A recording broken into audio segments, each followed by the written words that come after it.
Hello, hello, hello, everyone, and welcome to the show. It is Blood Clot Awareness Month, and what better time to talk about Coach Prime, Deion Sanders? He just had a situation just recently where he was at his game and his team was playing college football, and suddenly he thought, oh my gosh, something's going on with my leg. Now it's been well documented that he's hypercoagulable. He's had blockages in his legs, a couple toes removed in the past, but it's been a while. The last we heard about Coach Prime was this summer where he talked about his bladder cancer and having gotten treatment for that. But his legs, we were hearing a lot about that for a while, but not since. I don't think we've heard about it, in the past maybe a couple of years. But yeah, he went in for another procedure. They did a little thrombectomy, meaning they suck the clot out.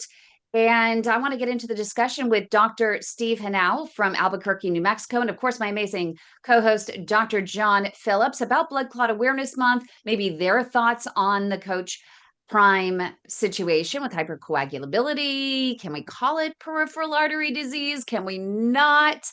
Are they treated the same? They may still be different. We'll get into that and more in just a moment. But first, Dr. Phillips, welcome.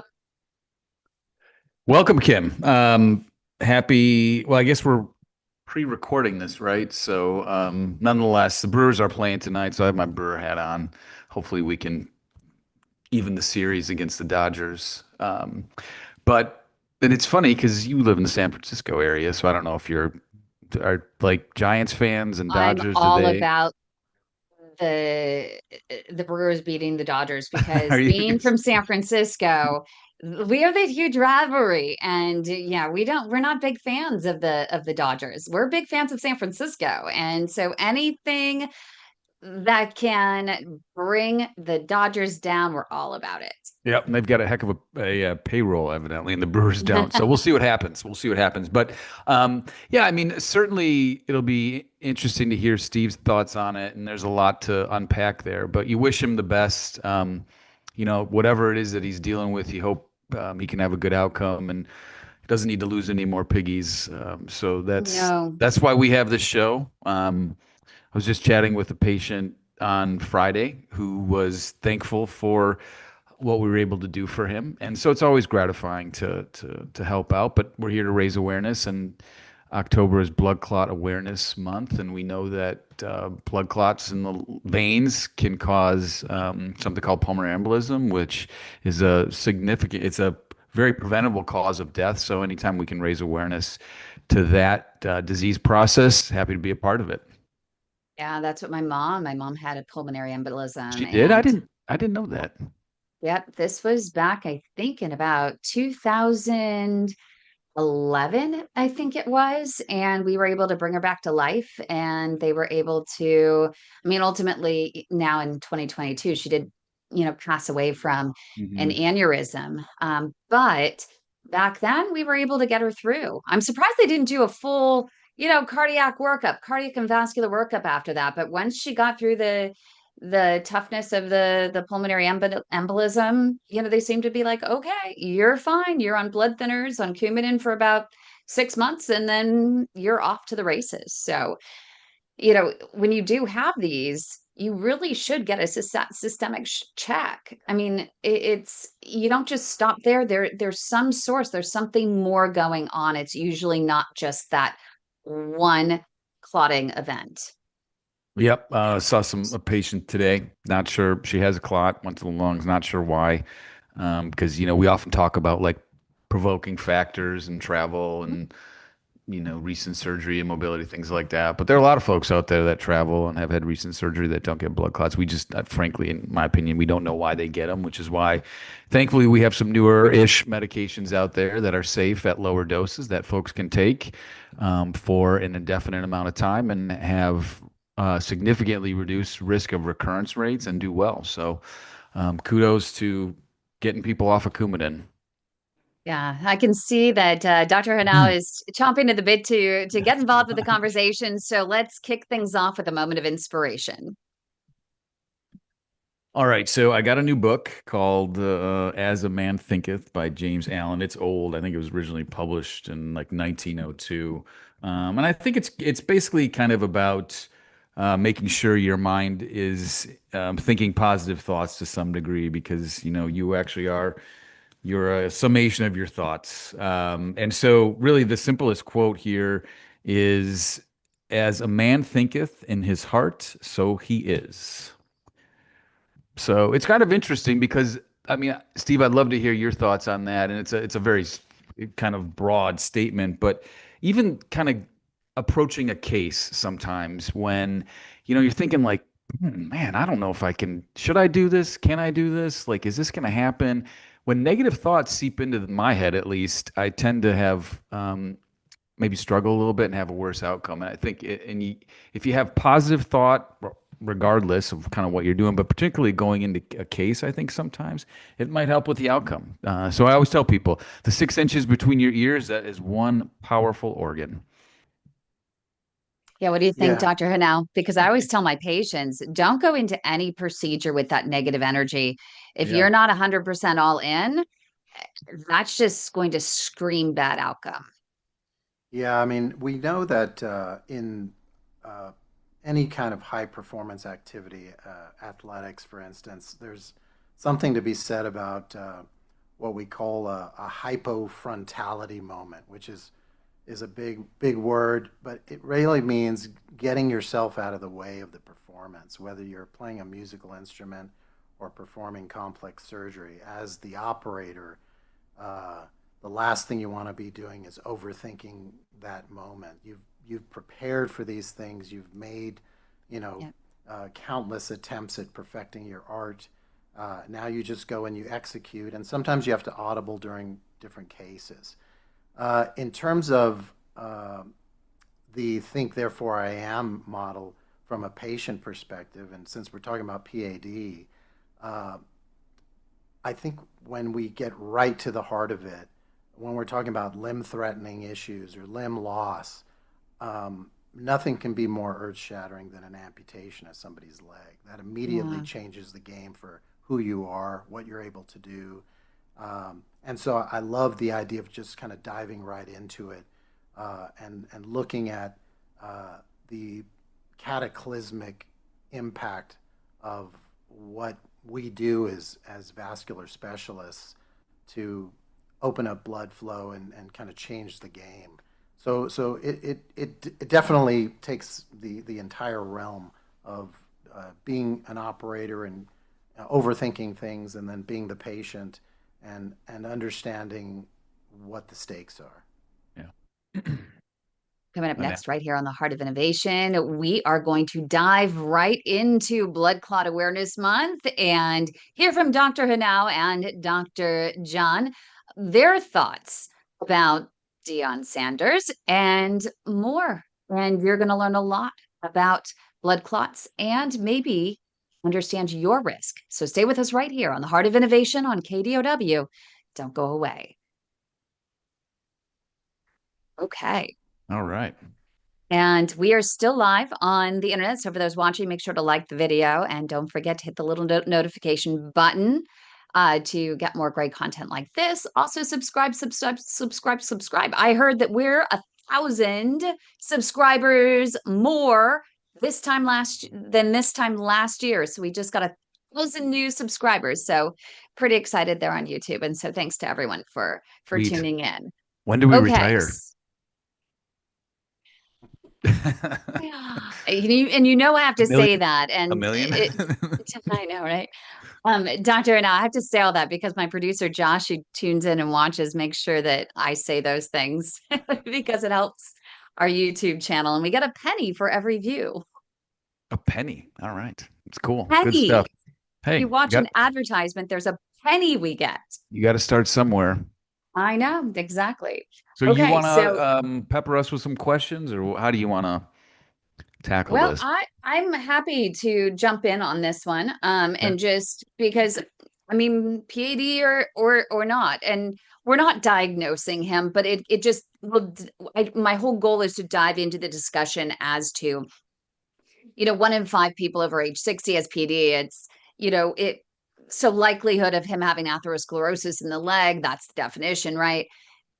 Well, everyone pretty much has some, but what is the catalyst, right? And is hypercoagulability, is that really bad? And I know that there's this, with this new epidemic of diabetes, and with chronic kidney disease, we're seeing a lot more clotting below the knee, at least coming into our network. And so, I mean, it what do you call, I mean, is it considered PAD? It's treated the same way. I just want to get all into all of that stuff. So, okay. Here we go. Do you want to time this Actually, one? can I ask you a question? Because I looked up, let's see here, because I looked up blood clot. So like, okay, so October 13th is World Thrombosis Day. Right. Okay, because March is Blood Clot Awareness Month, at least I according looked, to Google. really?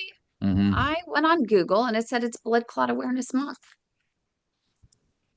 What is blood clot? March is the Blood Clot Awareness Month. Okay. It says there's no specific Blood Clot Awareness Month. Well, No, I'll but have we to just change all that. celebrated World Thrombosis Day. Okay. So that's kind of like global awareness for I'll go back and TBTs. change it. Okay, that's cool. We'll just get Kim saying right now, since it was World Thrombosis Day this week. There you go. Okay. And I'll just get that in there. Okay, All right. here we go. I'm going to go ahead and time. I looked it up earlier because I saw someone post that it was Blood Clot Awareness Month. So, and now it said it was, but now it's saying it's not. So there. Here we go. We're gonna go probably, what is it usually? 6 minutes? 6, 7, probably. Here we go. In 3, 2. Welcome back, everyone, to the show. Really excited to have Dr. Steve Henao from Albuquerque, New Mexico, vascular specialist. Also, of course, my amazing co-host, Dr. John, is here. It was World Thrombosis Day this week on the 13th of October. And so we thought it might be fitting this week to talk about Deion Sanders and his hypercoagulable situation. He has lots of clots. He says they're hereditary, and he's had multiple treatments, lost a couple of toes. But a lot of times on this show, as you know, we talk about peripheral artery disease, which is the poor circulation in the arteries in the legs, and it's defined by atherosclerosis. So rock hard calcium really, in those arteries that are limiting your blood flow to the feet. But a lot of times there are people that have a bunch of clots that end up in those same arteries that limit the blood flow to the feet. So I'm curious, from both your perspectives, do we consider, in a sense, is it appropriate? Is it possible to consider that maybe Deion Sanders has PAD? Are they treated the same? What is your view? Steve? Well, let's break it down. We know that Dion. First of all, thank you, Kim and John, for having me on this wonderful program. So we know that Dion is, was a world-class athlete, and you would think that he would be amongst the last people, because typically we think of brittle diabetics and people with kidney problems and smokers to be suffering from PAD. But what we know about him is that he is a type 2 diabetic, and he has been since 2009. And that's something you can find on Google. This isn't any special or secret information I have. I don't know Dion. I don't know his doctors. So a lot of this is just conjecture. We also know that he has had a mechanical thrombectomy procedure in the arteries that involve blood flow from the thighs. The upper thigh is what I was able to find in some of the lay press. That could be anatomically a couple of different areas. We also know that he suffers from peripheral artery aneurysm disease. And then on top of that, we know that he's got a hypercoagulability disorder that he states is a familial problem. So amongst all of those things, knowing that he's not a smoker because he's never claimed that, uh, he still suffers from like the perfect storm. Now, type 2 diabetes, most likely, yes, below the knee. I think depending on how many years he was ideally treated, it's possible that he could have suffered from diabetes before the diagnosis and could have led to some disease. Uh, so that atherosclerotic thing you touched on, that can lead to sluggish flow and horrible problems. The thing that is really interesting to me is the combination of the hypercoagulability state, where we know he's on some kind of a blood thinner to treat that. Yeah. But the punchline is, what about the aneurysmal disease? What does that have to do with the athlete? What does that have to do with the genetic predisposition? We know that as your arteries grow, which is what an aneurysm is, it's almost like a water balloon growing slowly. In the legs, it's not something that will kill you as an aneurysm in the brain or in the belly, which if that explodes, you'll bleed to death. In the legs, what happens is you get an accumulation of this muck or thick clot, which over time undergoes a chemical reaction that is no longer clot, and it's just almost like mud. And it can slowly embolize or kind of shed off down into the lower circulation, which arguably could have been the root cause to why he ended up losing toes, why he ended up having a blood clot. And then at some point, when they were working on his leg, they revascularized it in such a way that the leg kind of puffed up violently against the inflexible tissue that all humans have covering their muscles, which is this substance called fascia. So they had to open up the fascia in his leg, or something called a fasciotomy, and some of his calf muscle, I think, was sacrificed. So there's a very complex story with Dion that we don't really have a lot of information, but to the best of my knowledge, that summarizes the challenges that he's been going through. Yeah. And it's so it's hard. I mean, I would imagine that on top of that, there probably is I just feel like they're probably holding out on saying peripheral artery disease, because there are so many things going on, and it may not be, in a sense, the straw that broke the camel's back. The atherosclerosis may be minimal compared to, let's say, the hypercoagulability and the aneurysm and all of that jazz.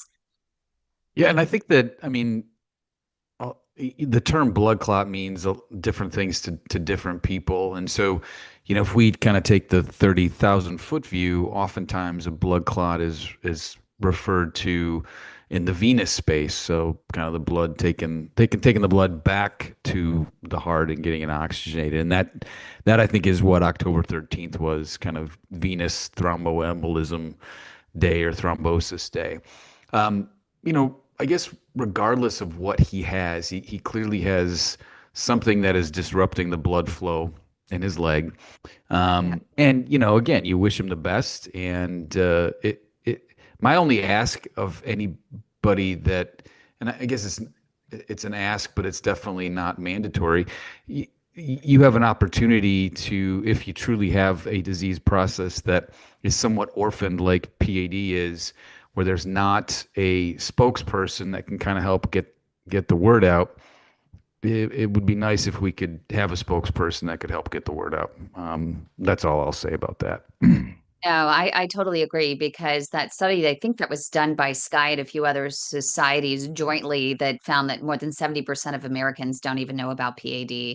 And yet 1 in 5 people over age 60 has it. That's really disappointing. I know in our network, more than 70% of 400 patients polled said that when they first presented with textbook symptoms of intermittent claudication, the leg cramps, even leg pain, and leg fatigue and neuropathy, they were brushed off as, oh, it's just old age, it's just your diabetes, it's your diabetic neuropathy, it's fibromyalgia, it's arthritis, and on and on and on, even told that they had gout and there was just something more vascularized going on. So it would be nice that anyone who might be a celebrity or related to a celebrity, if they are diagnosed, it would be nice even if they don't define themselves by the disease, we never want that.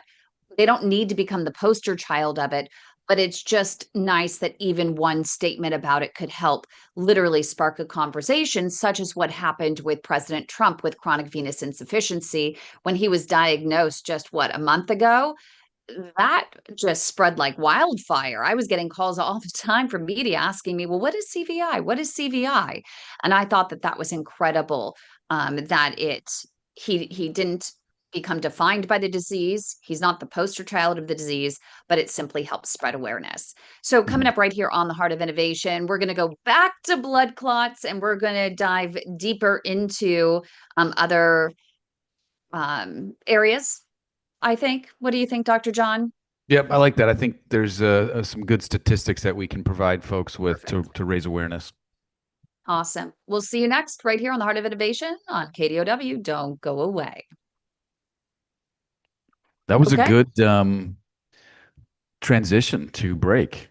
We'll see you I just next. thought it was kind of fun to That was say a because good I was one. looking at you, just kind of staring. I'm like, All right, okay. let's do it. Um, you want to bring us back? Sure. Yeah. Let's. Okay. This will be Breath another. after. What do you want? This is ep 3. I think this will be about, yeah, 7 minutes. Will Another be a 7 minutes. Okay. Ready? 3, 2, 1. Welcome back, everybody. Thanks for joining us. We're having, I think, an interesting conversation with our my esteemed colleague, Steve Henao, and my co-host and the woman who really just kind of keeps this hamster wheel moving, Kim. And so we're talking about blood clots, right? And I think hilarious. it's important to, well, seriously, I mean, this is a bit of a hamster wheel, right? I mean, like we got to keep this thing moving. Yes, Uh, we do. and kudos. So let's talk a little bit about blood clots. And again, I think it's important to speak to the generality of it. And most people, it's a blood clot in a vein, but it can occur in the arteries. Mhm. So 900,000, this is just from the CDC website, so it's out there. If you go to cdc.gov/blood hyphen clots, you can get this information. But just a couple of nuggets here. 900,000 people each year have a VTE event, which is VT stands for venous thromboembolism, so a blood clot, typically in the vein of the leg or in sometimes the arm. And then 1 in 3 of, or excuse me, 1 in 10 of these folks have another clot within 10 years, which is why a lot of times we have a conversation about how to treat people, long term, changing the dosing of the meds a little bit. But this is, I think, a little bit more sobering. 100,000 people, at least 100,000 people, Americans die each year from blood clot, and 1 in 4 people who have a pulmonary embolism die without warning. So pulmonary embolism is when that clot from the leg, in most cases, decides to break free, gets trapped in one of the lung arteries. The heart doesn't work right. You can't oxygenate, and you die. So certainly it makes sense to have a blood clot awareness month, which is March, but to have a World Venous Thrombosis Day, October 13th, is very important. Yeah, I agree. But I'm curious. I mean, what makes a blood clot form or in the artery versus in the leg? What is that mechanism of action? How are they actually different in terms of what leads to them? Is there a difference? Do we actually know? Steve, I'll let you grab Yeah. that one and run. So, I mean, in the venous system, there have been probably, in my mind, the most recent was one of the reporters for NBC that was basically just held captive in a tank while they were going through the Middle East and was kind of crouching down and was dehydrated and may have had some kind of hypercoagulability. So there's that stasis and hypercoagulability and dehydration that kind of creates a situation where you get a vein clot, which then propagates and then can be just a gigantic fragment that goes up to the heart and lungs and can be lethal. Um, versus in the arteries where we have mechanisms that clot can form in our heart chambers, and then with a contraction of the muscle can spit out and can go anywhere. It can cause a stroke, or it can go down an arm or your gut or your kidney or literally any branch. Or it can be the result of a blockage or a narrowing from cholesterol and scar tissue from high blood pressure and too many hot dogs and whatnot, where you get so much resistance across the vasculature that it slows blood flow down to a crawl and creates a blood clot. It's Uh, interesting because I laugh because one of both of your colleagues, Dr. Eric Dipple, came on our show and he said, frankly, to everyone watching, if you've been to McDonald's, you have high cholesterol and should be on a statin. So when you said hot dogs, I mean, that's what first came to mind. I mean, it's serious. But hold on 1 second. I'm going to stop the clock for 1 second, and I'm going to edit this. But your camera still keeps moving in and out. yeah, I I have this doggone. Let's see if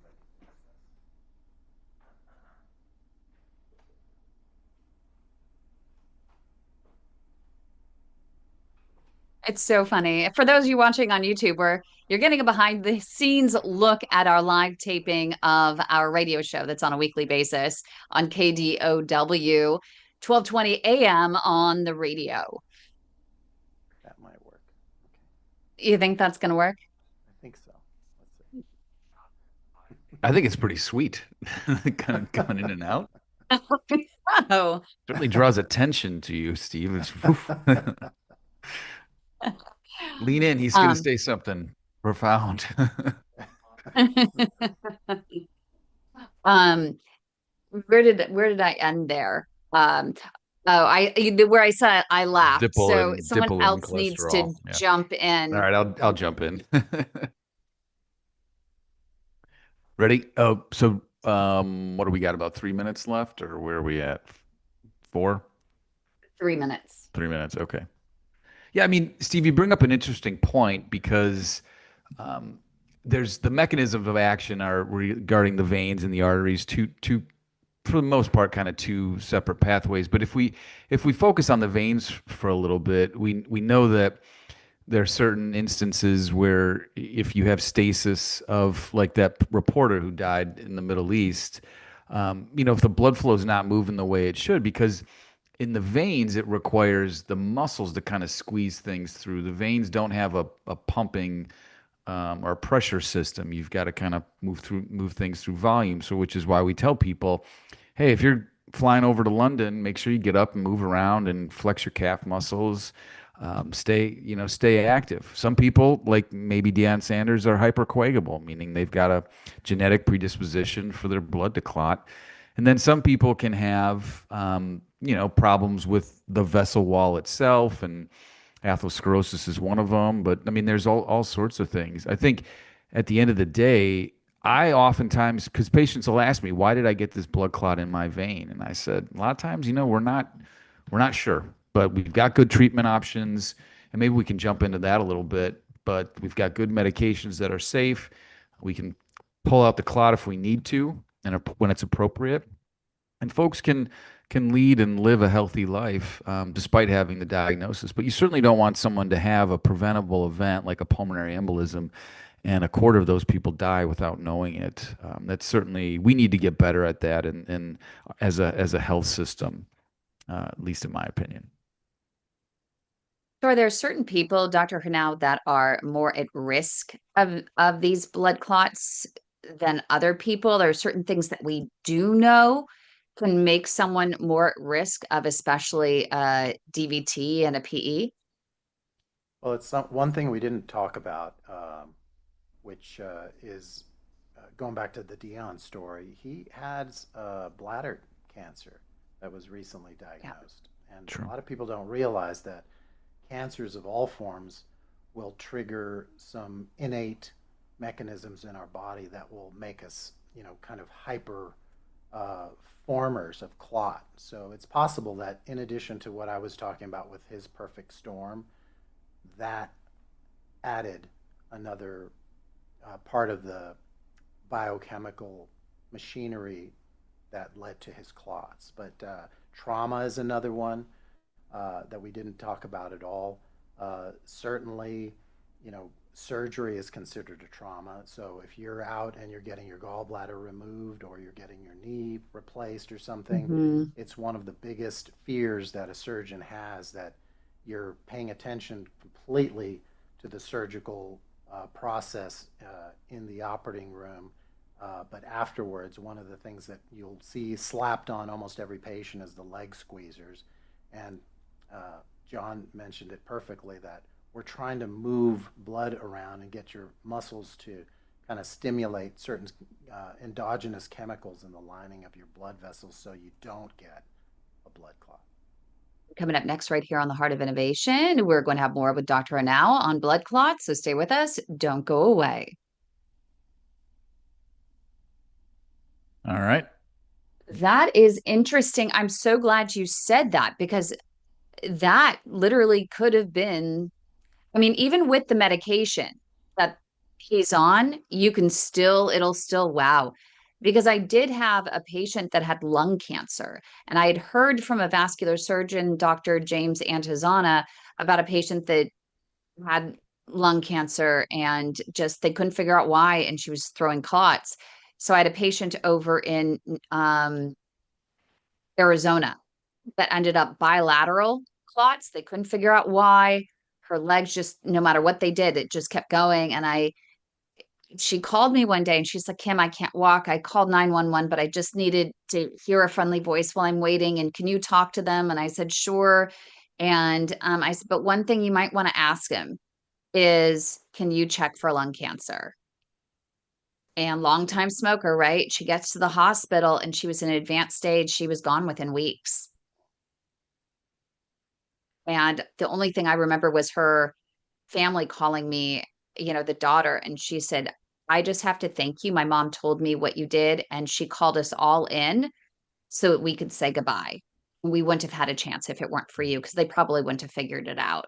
Yeah. I was like, wow, really Speaking powerful. of speaking of figuring it out, I think it's important to maybe help some of the docs out there troubleshoot the shortness of breath issue, because I mean, we can talk about it, in the next segment, but I mean, there's so many people that I see that have a pulmonary embolism that, well, they thought I had bronchitis, or they thought I had this or pneumonia and this, that, and the other. And in fact, the person I saw today, it was the same deal.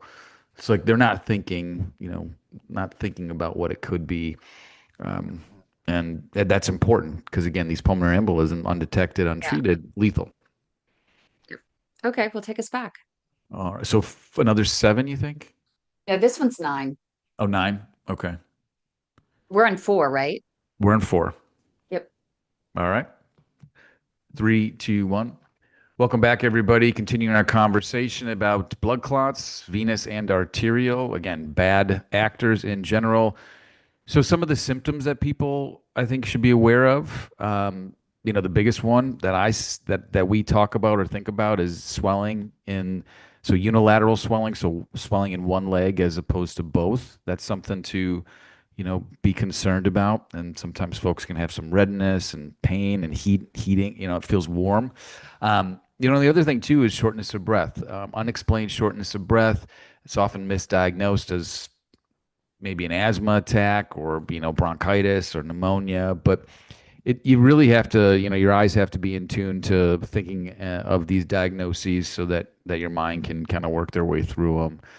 Steve, in your experience, let's just talk about DVTs, PEs. What are we missing? How do we better educate not only our patients but the physicians out there that are kind of frontline seeing these folks?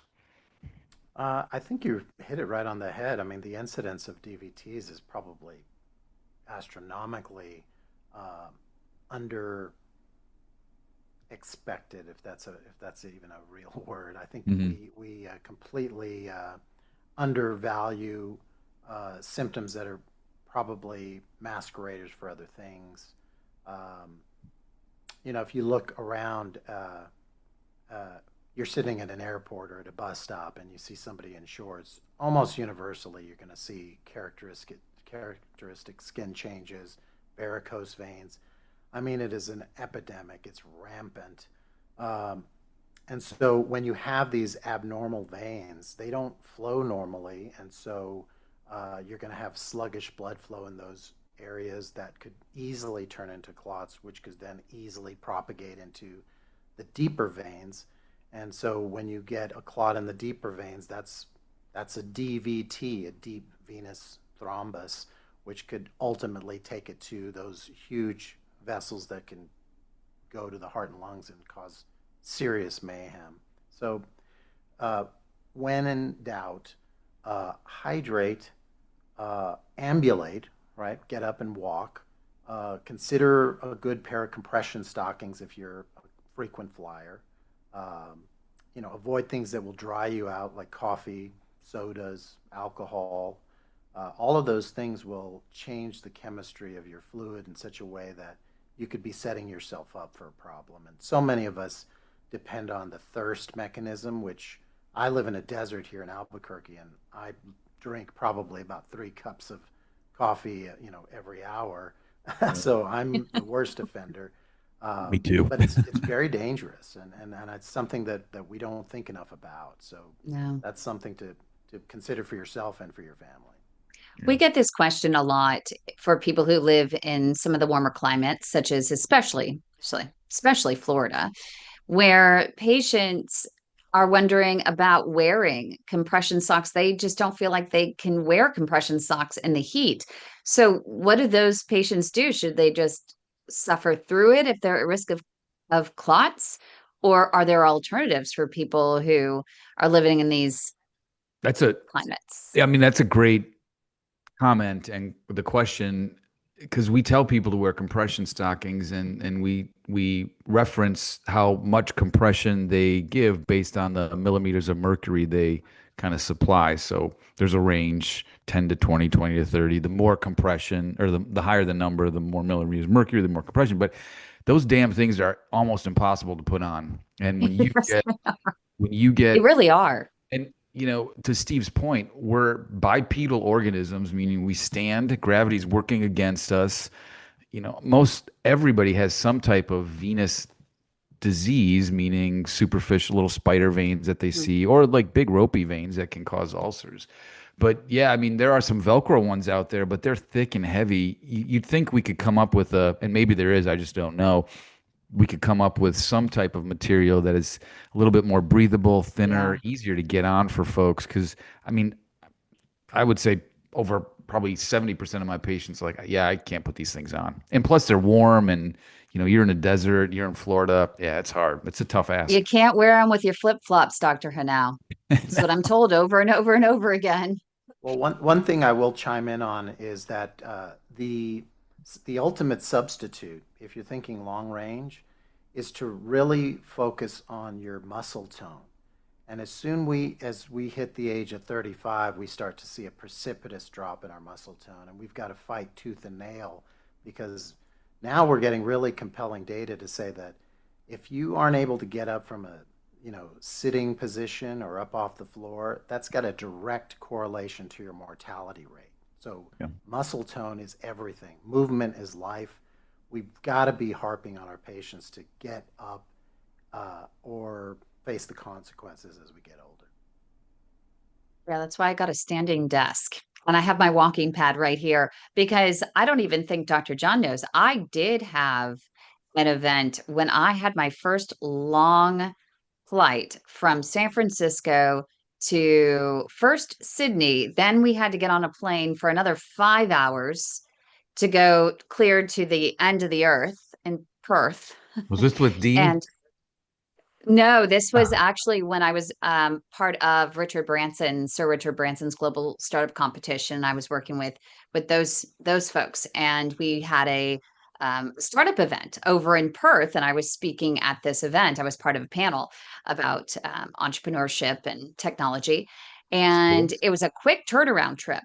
And I get there, I literally took a couple of Benadryl on the flight there so that I would sleep the whole way. I heard that that was the tip, to sleep the whole way. I'd never been on a long flight like that before. So I slept the whole way, there, then slept again because I took that second Benadryl to take the second one going to Perth. So plus or minus a martini? No. I know, no, there was no drinking.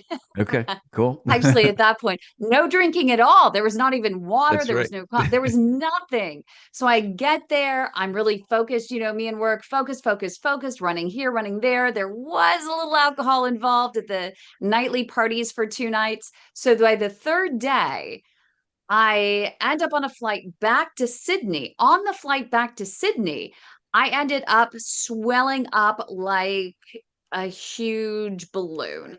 And this woman I was talking to said she was watching it just come alive right then and there. So she calls over the flight attendant and they said, "Oh my gosh, you might have a blood clot." They cleared out an entire aisle of All Blacks, the New Zealand rugby team. I was really single and young at that point, going, "Oh no, I am mortified." Clearing out an entire row of these hot men, right? Oh, how embarrassing. So they're fussing over me, putting pillows under my feet, pillows under my head. And then, of course, the ambulance arrive right when I get there and take me to the hospital. And thank goodness I was okay, but they got me on IV fluids. They told me I needed to go for an ultrasound. By then, everything seemed okay. But I had to get my first toe to groin compression socks. Do you still wear them? Yes. Every time I go on a flight ever since. I have never stopped, but never had a problem since. Never want to have another problem again. But that was enough to scare me. It sounds like it.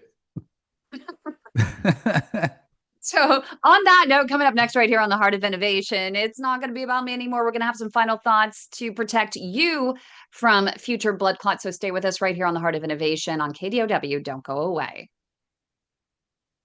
Perfect. 8 Yeah, minutes and that's one of my 45 seconds. embarrassing stories. That's kind of interesting. It was literally mortifying. I'm going to tell you, totally mortifying. Well, but you were okay. I was okay. I mean, if somebody, like if you had a blood, yeah, so they did the right thing. They did the right They thing. did, but you know where they treat you is I still had to go in the waiting room, do the onboarding in the waiting room is where they did it. They placed the IV in the waiting room, then put me back um in the main area of kind of the treating area where everyone's kind of sitting in a circle. They're treating each person around in the circle, doing blood work, everything else. And you don't really get a private room unless you have something dire. And you need to take, your clothes actually off. It was very odd. But anyway. Okay, so moving forward, we have what, 4 minutes left? Yeah. Okay. What do you want to wrap up with? What haven't we covered on this? I know we went to veins from arteries to veins. It might be some good to get some clarification.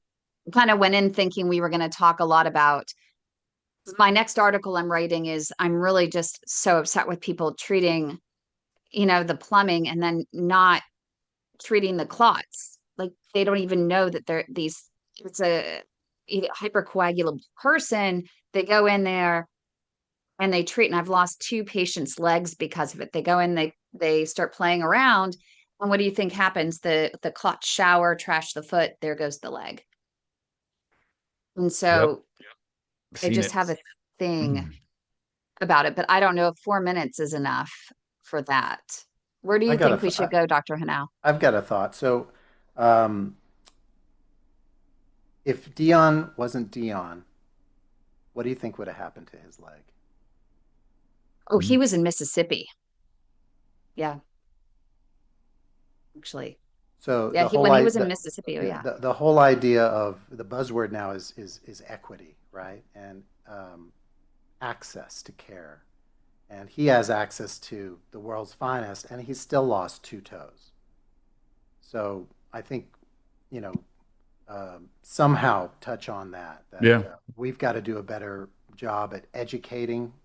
I think, John, you touched on, wouldn't it be great if we had a spokesperson And if I was Dion and I knew that, well, maybe part of this is PAD and, I want to change the world, that would be legit for sure. But yeah, equity is a huge problem. Education Yeah. is a huge problem. Awareness is a huge problem. This is the heart of why you're doing this podcast. If we don't close with that, Yeah, I like that. That's a good call. yeah. Okay. Lot to unpack, but let's do it. 4 minutes. Okay. Three, two, one. So we've got about 4 minutes left, and during the break, which is live on YouTube, Steve, you mentioned a great point, equity. And part of why we do this, part of why you're on the show, part of why we do Save My Piggies is to raise awareness. We want to let the patients tell their stories, but we also want to help people. And I'll let you kind of, it was delicate what you said in the sense that if Dion wasn't Dion, what would have happened to his leg? Expand on that a little bit. Yeah, well, I mean, unfortunately, if you look at the country as a whole, there's so much uh, variation in the way that we take care of patients with limb blood flow problems, whether it's an artery or a vein. But in this case, with his arteries being what they are, um, he had immediate access. He did to the best of the best, and he still lost two toes. He lost his great toe and the second toe right next to it. If it had just been, you know, Dion Jones, um, who was just an average Joe, there's a very good chance that Yeah. he would have ended up with a below or possibly an above knee amputation, which carries, as this show has said before over and over again, massive ramifications for quality of life and mortality rates, which in some cases can be worse than many, many cancers. Mhm. So I think it's important for us to know that um, the availability of care for blood vessel problems is woefully inadequate in the vast majority of our country. And we've got to be, you know, kind of spreading the word with outlets like this because it would have been very easy for average Joe to go in and get uh, a seat in a waiting room for 6 hours. And in many cases, once your 6 hours or the golden window of opportunity is gone, your leg is dead and there's no coming back from that. How Yeah. do you advocate? How do you know if you're a patient and you're in the waiting room, you realize there's something happening with that leg? How do you fight? What do you say? I I mean, think, go ahead, Steve. I think well, you just have to kind of take no for an answer. In my world, if you come into a ER with chest pain, you get an ECG. If that's abnormal, you're getting rushed in. We don't have, a rapid, I mean, we do, but we don't. But I mean, really, it's all about assessing the patient, examining the patient, and really like taking the patient serious. And that I think is, you talk about disparities in care and inequity in care, and that happens depending on, even in Columbus, for example. This was just shown to me based on the census and statistics that if you live in a certain zip code, your life expectancy can vary upwards of 20 years. And that shouldn't happen in 2025. I'm sorry. yeah, if I I was a tell patient, patients, if I was a patient that thinks that something terrible is happening, the instinct is typically denial. And you have to do your absolute hardest to fight against that because that can be a lethal decision for you to just, some people go to sleep and end up, and it's absolutely too late. The leg is gone. So if you think that there's even a remote chance that you have something like this going on where you've got a clot and your leg is ice cold and you're starting to feel numb mm, and pain and there's no pulse that you can feel. I mean, there's some classic signs that now more than ever there's help to be had, and just get in your car or call 911 and get checked because delaying uh, can be so unforgiving that there's really nothing that even the best facilities can do to bring back an unsalvageable limb. on that note, a very important discussion. life and limb saving discussion. Thank you so much, Dr. Esteban Henao, for being here. We really appreciate you. Albuquerque, New Mexico. Everyone take note and rewatch this and take notes. It could save your life or your limb.